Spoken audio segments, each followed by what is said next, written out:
باللہ من الشیطان الرجیم بسم اللہ الرحمن الرحیم الحمد للہ الذی نور قلوب العارفین بنور معرفتہ واثبت فؤاد انبیائہ واولیائہ بقصص الانبیاء والمرسلین واکمل ایمان المسلمین والمؤمنین بولایت علی امیر المؤمنین علیہ السلام. اللہم صلی علی محمد وآل محمد. والصلاة والسلام والتحیۃ والاکرام علی افضل الموجودات العبد المؤید والرسول المسدد المصطفى الامجد المحمود الاحمد اعنی بالقاسم محمد. اللہم صلی علی محمد وآل محمد. وعلى روحه ونفسه وسحره ووسيه سید الاتقیاء والاصفیاء مولا الموالی امام المتقین علی بن ابی طالب. اللہم صلی علی محمد وآل محمد. وعلى اوصیائه لا سیما بقیت اللہ فی الارضین روحی وارواح العالمین لتراب مقدمہ الفدا واللعنة الدائمة على أعدائهم أجمعين من الآن إلى قيام يوم الدين. أما بعد فقد قال الله الحكيم في كتابه الكريم بسم الله الرحمن الرحيم إذا جاء نصر الله والفتح ورأيت الناس يدخلون في دين الله أفواجا فسبح بحمد ربك واستغفره إنه كان توابا. صدق اللہ العلی العظیم. صلوات. اللہم صلی علی محمد وآل محمد. وعجل فرجهم. Before I continue in Urdu, I will trouble you for a few minutes in English and then inshallah I'll transfer to Urdu. The Holy Quran has 114 chapters which are known to be surahs in the Holy Quran. Each and every chapter has a complete message. And Allah subhanahu wa ta'ala in the Holy Quran has given a challenge to the people that if you think that the Holy Prophet is not a messenger of Allah, then bring a book like the Holy Quran. فَأْتُوا بِمِثْلِ هَذَا الْقُرْآنِ. Just bring a book like the Holy Quran. If people could intellectually answer everything, then they would not go to attacking the Holy Prophet and fighting him and trying to kill him. It is obvious that they could not give the intellectual answer to the Holy Quran, so they went to war against the Holy Prophet. Allah knew that they cannot bring a book like the Holy Quran. It is the word of God. In fact, even non-Muslims, after the revelation of the Holy Quran, whenever they wanted to use an example to set in the grammatical rules, they would use an ayat from the Holy Quran to say that the Quran has used it this way, therefore it must be a grammatical rule. Allah made it easy and He said just bring 10 chapters like the chapters of the Holy Quran.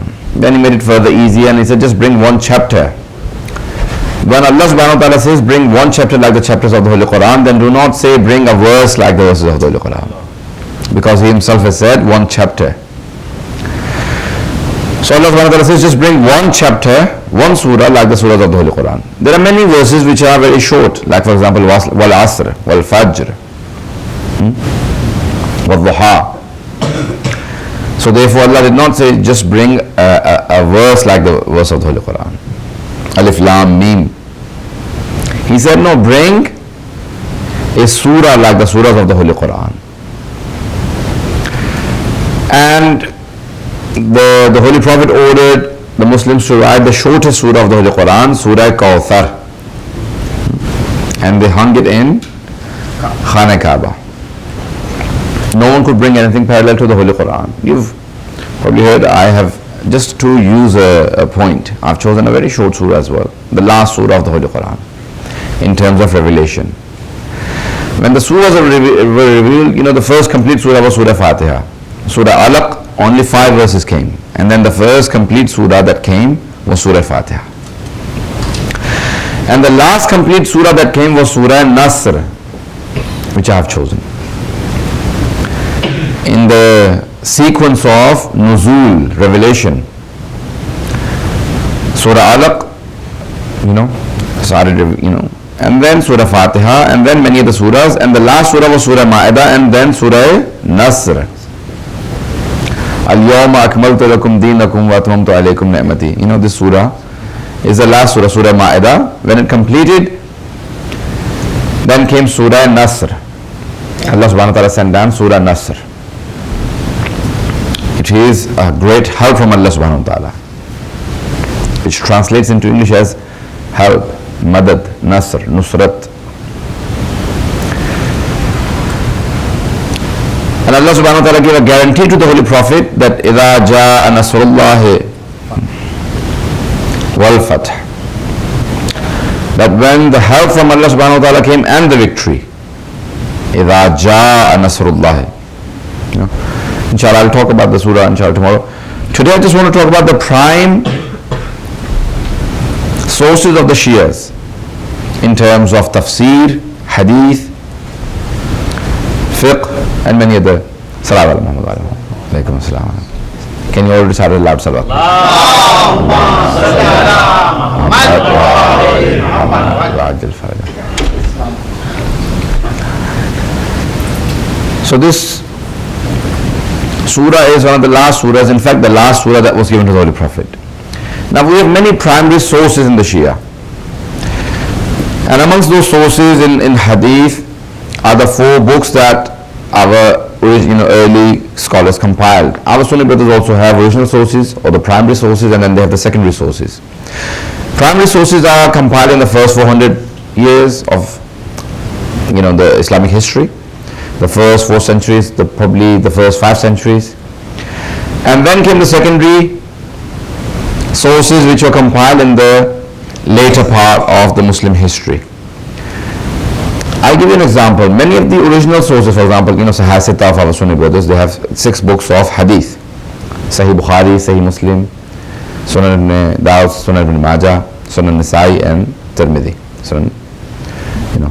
These are the 6 books of our Sunni brothers. Every Shia even knows the 6 sources of the Sunni brothers, but they don't know their own 4 original sources, which is unfortunate. Our 4 sources, just Al-Kafi in itself has more ahadith than all the 6 Sunni books. Just Al-Kafi has more ahadith. Usul Al-Kafi, Furu Al-Kafi, and Al-Rawdatul, Rawdatul min Al-Kafi. There are 3 parts of it, 8 volumes, and it has more than 16,000 ahadith. 16,000 ahadith, 16,000 ahadith, more than 16,000 ahadith. Bukhari has 6,000. If you take out the repeats, then it is even less than 6,000, probably 6,200, over 7,000 ahadith, but repeats, there are many repeats. If you take out all the repeats from the Sahih Sittah and if you compile them together, then there will not be more than 10,000 ahadith altogether, 6,000 to 8,000 ahadith. And just Al-Kafi has 16,000 ahadith. The only school of thought in Islam that still has ijtihad going on is the Maktab of Ahlul Bayt alayhimus salam. We're the only school of thought that has ijtihad still moving on. Why? Because of the richness that we have in the source of hadith. The amount of hadith that we have, no one else has. Because of the hadith that Allah subhanahu wa ta'ala has given to the school of thought. I personally do believe that there isn't a single issue, any problem that will come up to the Day of Judgment or up to the Dhuhr, any problem that will occur after the Ahlul Bayt alayhimus salam, up to the Day of Dhuhr of the Prophet Muhammad alayhi salatu wasalam, that our Imams have not answered. We have to look for the answer in the books of Aimma alayhimus salam, in the hadith of the Aimma alayhimus salam. They have given us the answer for every problem that will occur, but we need to find it. It is not that they have left us to ourselves. They have actually answered every issue, every problem that will occur. Al-Kafi is one source. Second is Man la yahdharuhu al-faqih or al-faqih by Shaykh Saduq. More than 4,000 ahadith just on fiqh. Just on fiqh, more than 4,000 ahadith. Tahdhib al-Ahkam by Shaykh Tusi and Al-Istibsar Tahdhib al-Ahkam has 10 volumes, and that has again more than 10,000 ahadith and al-Istibsar. Can you imagine? These are our 4 original sources. Then we have later on the secondary sources, like our Sunni brothers also have. We have 3 major secondary sources. Everyone is so far with me? Sabki tawajjuh hai mere saath? Allahumma salli ala Muhammad wa ali Muhammad. I don't want to be this intellectual, but these are the things that our children must know. So 4 original sources, Kutub Arba'a, 2 by Shaykh Tusi, 1 by Shaykh Saduq, 1 by Shaykh Kulaini. All of the compilers are called Muhammad. Their names are Muhammad. Muhammad ibn Yaqub Kulaini. Subhanallah. Muhammad ibn Ali ibn Babigh Qumi, which is Shaykh Saduq. And the third one, Muhammad ibn Muhammad al-Tusi, Shaykh Tusi, he has al-Istibsar and Tahdhib al-Ahkam. So we have al-Muhammadun al-Awwal, the first 3 Muhammads. And then we have the later 3 Muhammads. The first 3 Muhammads compiled the first 4 books, and the later 3 Muhammads compiled 3 books. They're also Muhammad. Muhammad Baqir Majlisi. Subhanallah. He compiled Bihar al-Anwar, 110 volumes, almost 500,000 ahadith. 495,000 ahadith. Just in Bihar al-Anwar. 495,000 ahadith. It will give a heart attack to any other school of thought to even just imagine that the Shias have so many ahadith. This is one of the later 3 Muhammads. Bihar al-Anwar compiled by Muhammad Baqir Majlisi. His father Muhammad Taqi Majlisi is extremely important. He is also a muhaddith. The other Muhammad who's compiled one of the important books is Muhammad ibn Hurri Amili. Muhammad ibn Hurri Amili, Shaykh Hurri Amili, very famous. He compiled Wasail al-Shia, 30 volumes, 60,000 ahadith on fiqh. 60,000 hadithin sirf fiqh. And the third is Muhammad Faiz Kashani. Faiz Kashani bada mashhoor, Muhammad Faiz Kashani. And he compiled Al-Wafi, 23 volumes. And he has more than 40,000 ahadith as well. So you can imagine that we have all of these. And then we have Mustadrak al-Wasail by Muhaddith Noori, which has also more than 34,000 ahadith and many other compilations. But you can imagine that we have, these are our primary sources and secondary sources, that no other school of thought has as many ahadith as the followers of Ahlul Bayt alayhi salatu wassalam. If you just compile these, just the names of these books, the number of volumes, the number of ahadith, and the people who wrote them, so our children can actually memorize. So I'll inshallah give you every day something like that, original sources. Now, these are our hadith original sources. 7 books that I've just mentioned. Well, actually I've mentioned more than 7, but 7 are primary and secondary sources of the Shia hadith. In tafsir we have 2 extremely important tafsir. One is by Shaykh Tusi again, At-Tibyan, 10 volumes, At-Tibyan fi Tafsir al-Quran. The other is Majma'ul Bayan by Marhum Tabarsi. These are our original sources. I just wanted to mention that in English, that our original sources are extremely important. Now in fiqh we have many books. Again, Shaykh Tusi remains Shaykh al-Ta'ifa. He is the Shaykh of the whole school of thought of the Shia. Shaykh al-Ta'ifa, unko pure ke pure Shia firqe ka Shaykh kaha jata hai. Why is he known to be Shaykh al-Ta'ifa? Because the original sources, one of the main tafsir is his 10 volumes, At-Tibyan.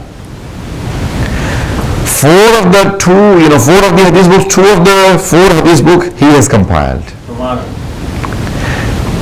So, some of the important books. Now, there are 4 extremely and sometimes 8 original books of Ilm-e-Rijal, biographies of the narrators of hadith.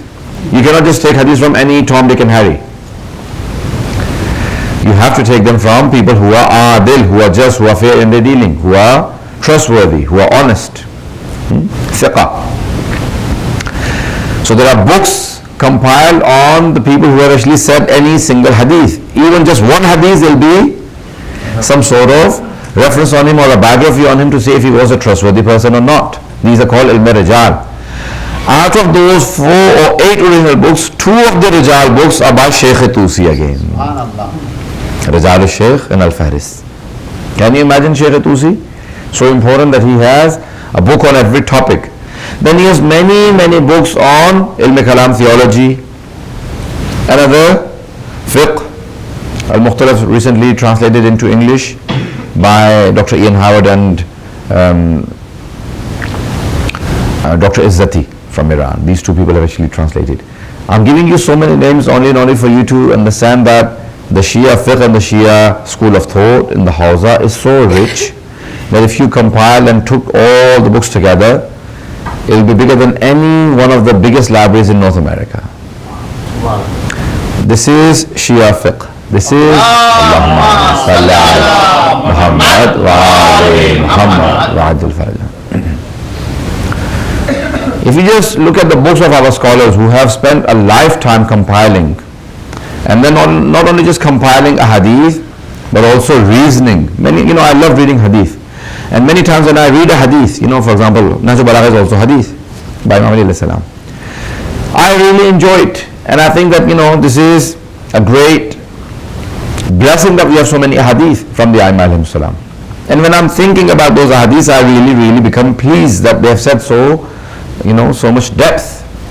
But when I read the works of our scholars on those hadiths, their commentaries, then I think, hang on, I do not understand what they have understood. The amount of work they have done in their lifetime. Some people have spent a lifetime writing a commentary on certain hadith book. Can you imagine? There are many other books of hadith like Al-Awalim by Shaykh, Bahrani. But our ulama especially refer to Bihar ulama because of the footnotes of Allama Muhammad Baqir Majlisi. I want to give you a story because I may have made it too boring. I didn't want to make it so boring, and make it so dry. But I'll give you a story. Allama Muhammad Baqir Majlisi, when he was compiling a hadith in Bihar ulama, many people have said all sorts of things about him, that he compiled every good and weak hadith. No. Every strong and weak. No, he compiled extremely important hadith. There may be weak hadith in it, but he did not intend to just compile weak hadith. He said that I came across a sermon of Imam Ali alayhi salam where a person was asking him questions and the Imam was answering the questions. While the Imam alayhi salam is answering, the people are saying that we did not understand what the Imam alayhi salam was saying. And the person was speaking another language. So they did not understand him. And suddenly the Imam alayhi salam said, Arutust, to the man. And that man stopped. And the other people started asking questions in Arabic. Allama Majlisi just wrote down the word that the Ravi had mentioned, the narrator had mentioned, Arutust. He said, I don't know what it is. But then, one day he said that he was in his courtyard, and suddenly he heard two people walking outside, and one of them said to the other one, Arutust. So he quickly ran outside. He said, you just use a word. Arutust, what is this? He said, this is Farsi Dari. The old Farsi, which the Afghanis still speak.